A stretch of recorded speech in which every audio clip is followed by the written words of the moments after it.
welcome back sa Sarap Mag-Bike Shop. At ngayon, wala ulit tayong ride. Papaset up ulit tayo ng bike. Kung nakaraan nagpa-overhaul tayo, ngayon naman ay ipapa-tubeless ko yung MTB.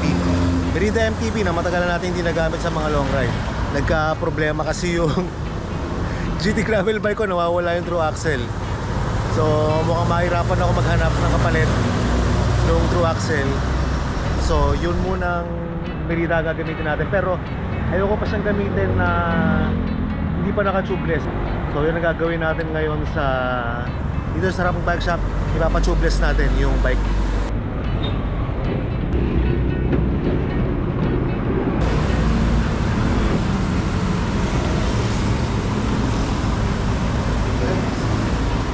Dito tayo magpapa-tubeless kay Kuya Jaime, kaya lang may customer pa eh. Si Master. Master, anong pinapaservice mo rito? Palit ako ng goma, tapos tuning. Para may tama yung ano eh. Para may tama yung may-ari. Si Master, nakakasama sa mga yaya ride pala to. At pina-overhaul mo na. Out of budget, mga magalit si Francis. Tuwan-tuwa siya dun sa mga birthday greeting. Talaga ba? Nabatiin natin para next year. Ma'am Francis, happy birthday sa'yo next year. Ayun o, tapos na si Master Riley. Kita mo naman suporta sa atin niya, kompletos regados sa mga merchandise pa lang. Puro sarap mag-bike. Nakasarap mag-bike na tip bag, Frame bag, Pati yung string bag. Lahat. Ayos Master, maraming salamat. Thank you, thank you. Okay, tayo naman, ito na yung papatubeless natin. Pakita mo natin yung bike. Quick bike check muna tayo bago natin palitan. Tsaka para ma-assess natin kung ano ang mga kailangan para i-tubeless ang isang bisikleta. So, ito yung bike natin, ang Merida Big 9. 29er yan, 17 inch, 43 centimeters. Reaching riser handlebar. Naka Shimano Diore na brake set. Shifter. Tapos naka-carver na rigid fork, Mavic na cross-ride rims. Tapos ngayon naka-Maxxis Rambler siya na gulong 700/40C. Tapos sa likod naka-XTR na RD, SLX na crank, XT na FD, chapsoy in short. Tapos meron tayong carrier na marami nagtatanong nito kung saan ko nabili. Nabili ko to sa dati, Life Cycle sa Makapagal. Hindi ko alam kung available pa ngayon, pero isa to sa mga pinaka-priced ko, find sa bike. Although kahit sira na siya, nakakabit na nga lang ng goma. May sira na, pero sobrang durable niyan. Tapos, so ayan.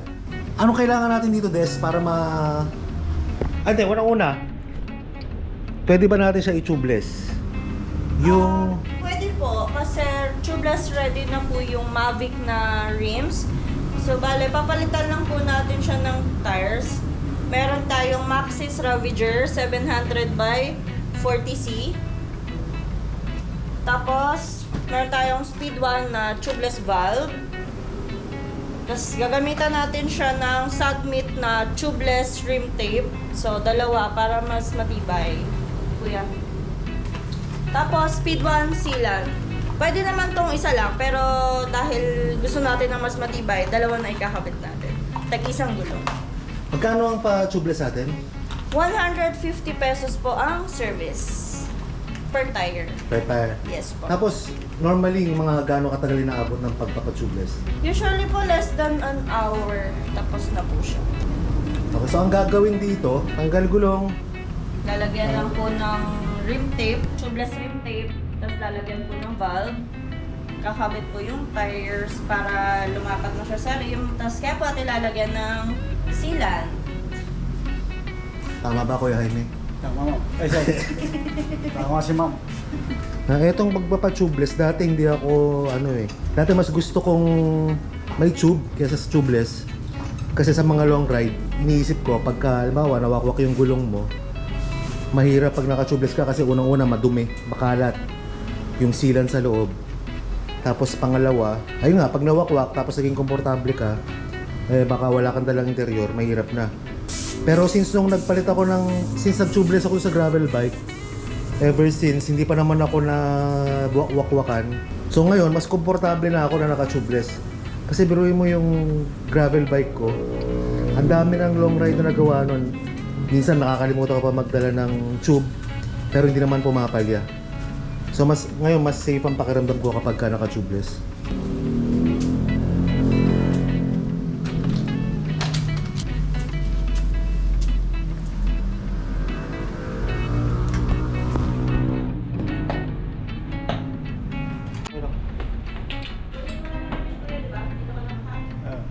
Sige.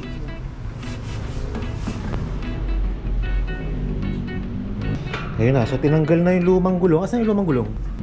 Itong lumang gulong natin, ito ay Maxxis Rambler 700x40C. Actually, tubeless ready rin to, di ba? Tubeless ready, kaya lang ang problema nito, meron na siyang butas. May malaking butas na to, kaya hindi na natin pwedeng gamitin. Okay, pero napaka-dependable nito. Gusto ko tong Rambler kasi fast rolling siya. Bagay na bagay sa mga klase ng ride na ginagawa ko. Hindi siya knobby. Meron siyang konting knobs pero sakto-sakto lang. Maganda naman yung rolling resistance niya. Pwedeng pang long ride. Una ginawa, tinanggal. Tapos yung rim natin ay nilagyan ng rim tape. May brand ba yung rim tape natin na yan? Submit. Submit na rim tape. Ilang ikot yan madalas ginagawa ko, Jaime? Tatlong ikot, so tatlong patong ang rim tape niya. Pag isang ikot, hindi pwede.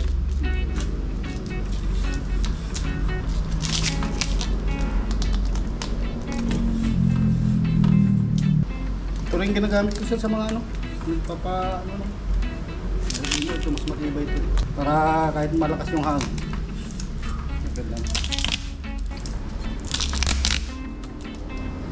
Kasi ito yung ipapalit nating gulong, 700x40C na Ravager.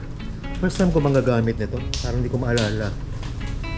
Maxxis Ravager 700x40C. Des, magkano yung ganito? 1,900. Per piece. Mahal pa rin ito. 1,900 isa. So magkano nga ulit ito lahat yung pa-compute natin kung magkano yung gagastusin natin.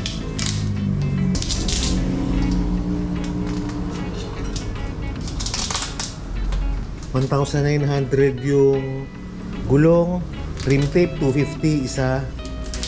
Ang isang box ng rim tape, pang ilan to? Ilang gulong kasya? Isa lang.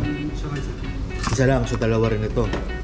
Sealant, sabi nga ni Des kanina, magkano isang sealant? 400. 400. So 1,900 isang gulong, 3,800 yung dalawa, plus 400 isa, 800, 3,600, plus 250, 4,100. Tubeless valve ay 600. Dalawa na to. So magkano? 5,700. 5,700. Pagka ganito bang nagpapa-tubeless, bukod sa mga piyesa, may bayad din ng service? Meron po. Magkano ang service? Kung magpapa-resealant lang, magpapalagay lang ng sealant, 75 pesos lang po yun isa. Pero kung ipapa-convert nyo po siya as tubeless, 150 pesos po per tire. Kagaya na itong ginawa sa akin. 150 po per tire. Ang tubeless valve ba lahat Cresta? Opo. Walang ano yan, Schrader. Ito bang Maxxis Ravager, meron bang tamang rotation to o Meron siya. kabilaan? Meron siya. Meron ano? Spike. Ayun, depende sa spike niya kung saan nakaturo. Pero usually meron ding arrow yan, di ba? Meron.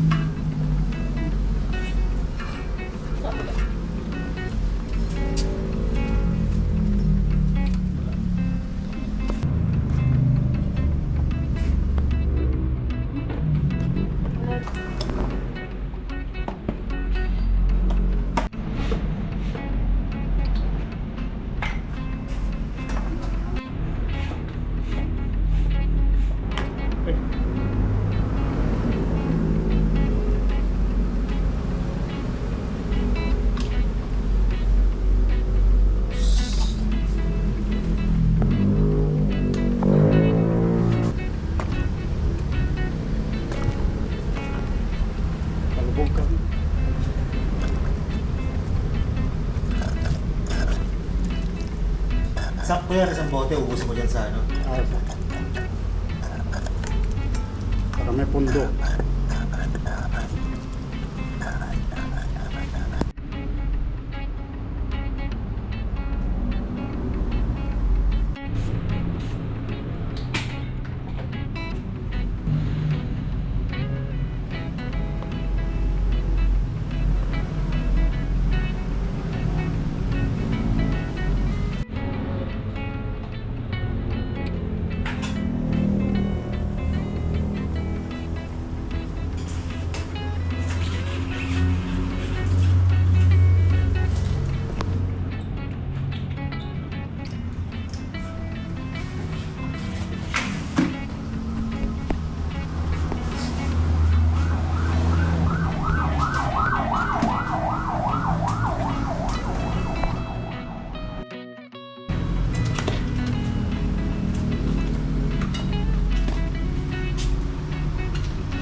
Paano mo malalaman na tubeless ready ang isang gulong kung wala nakalagay na tubeless ready? Ha? Sa pulding.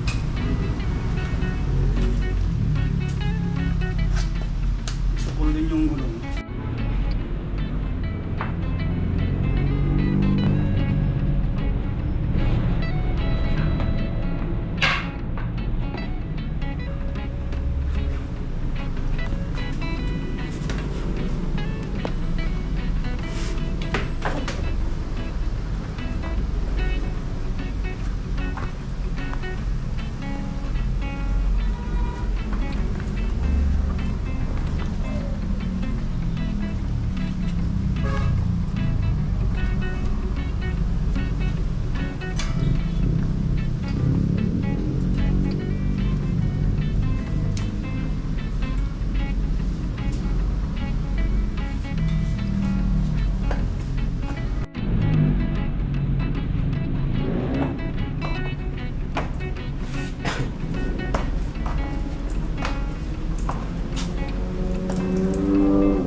Kapit sa rotor.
Meron, no?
Gusto pa bike wash na rin, Kuya Jaime.